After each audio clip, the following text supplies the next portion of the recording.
அமெரிக்க மண்ணில் காலடி எடுத்து வைக்க மாட்டோமா, அங்கு ஒரு படிப்போ வேலையோ வாழ்க்கையோ கிடைக்காதா என ஏராளமான இந்தியர்கள் ஏங்கி காத்திருக்கின்றனர். அவர்களின் கனவுகளுக்கு சில சமயம் முட்டுக்கட்டை போடும் முயற்சிகளில் ட்ரம்ப் முந்தைய ஆட்சியில் ஈடுபட்டிருந்தது நினைவிருக்கலாம்.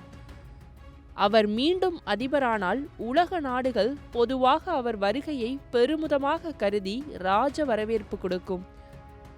மீண்டும் அதிபரானால் கூட ட்ரம்பால் இந்தியாவுக்குள் காலடி எடுத்து வைக்க முடியாது.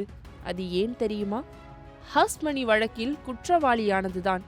2016ஆம் ஆண்டு ஆபாச படங்களில் நடித்த ஸ்டோர்மி டேனியல்ஸ்க்கு பணம் கொடுத்த வழக்கில் 34 குற்றச்சாட்டுகள் வைக்கப்பட்டன. அந்த வழக்கில் அவர் குற்றவாளி என அறிவிக்கப்பட்டாலும் அவருக்கு தண்டனைகள் ஏதும் வழங்கவில்லை என நீதிபதி அறிவித்துவிட்டார். அத்தோடு நிபந்தனையற்ற விடுதலையும் கொடுத்துவிட்டார். பதவியேற்புக்கு 10 நாட்களுக்கு முன் வழங்கப்பட்ட இந்த பரபரப்பான தீர்ப்பு ட்ரம்புக்கு சற்று நிம்மதியை அளித்தது. ட்ரம்ப் பதவியேற்கும் உயர் பதவிக்கு மதிப்பு கொடுத்து இத்தகைய முடிவை அறிவித்தார் நீதிபதி. அத்துடன் மீண்டும் அதிபராகும் ட்ரம்புக்கு தனது வாழ்த்துக்களையும் அவர் கூறியிருந்தார். என்னதான் இருந்தாலும் இந்த வழக்கில் ட்ரம்ப் ஒரு குற்றவாளி என்பது நிரூபணமானது. தண்டனை வழங்கப்படாவிட்டாலும் குற்றவாளிதான். சில நாடுகள் நீதிமன்றத்தால் குற்றவாளி என நிரூபிக்கப்பட்ட நபர்களை அவமதிக்கும் விதமாக தங்களது மண்ணில் காலடி எடுத்து வைக்க தடை விதிக்கும்.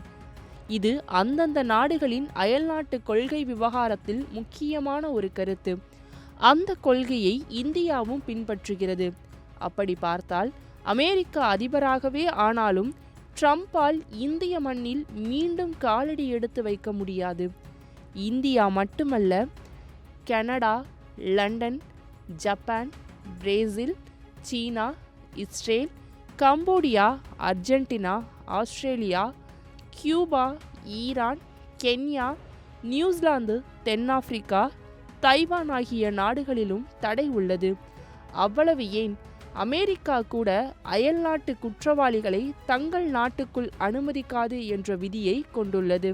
மேலும் 22 நாடுகள் குற்றவாளி என நிரூபிக்கப்பட்டாலும் குறிப்பிட்ட காலத்தில் ஆக்டிவ் கிரிமினலாக இல்லாவிட்டால் அவர்களை அனுமதிக்கும். முதன்முறை அதிபராக இருந்தபோது ஜப்பான், இஸ்ரேல், இந்தியா, இங்கிலாந்து, சீனா, அர்ஜென்டினா ஆகிய நாடுகளுக்கு ட்ரம்ப் வருகை தந்திருந்தார். அடுத்த ஆண்டு கனடாவில் G7 உச்சி மாநாடு நடைபெற உள்ளது. அதில் ட்ரம்ப் பதவியேற்க அந்நாடு அனுமதிக்குமா என்பது கேள்விக்குறியாகி உள்ளது. இதுபோன்ற அதிமுக்கியத்துவ மாநாடுகளில் ட்ரம்ப் பங்கேற்பதற்கு தடை போட வாய்ப்புள்ளது.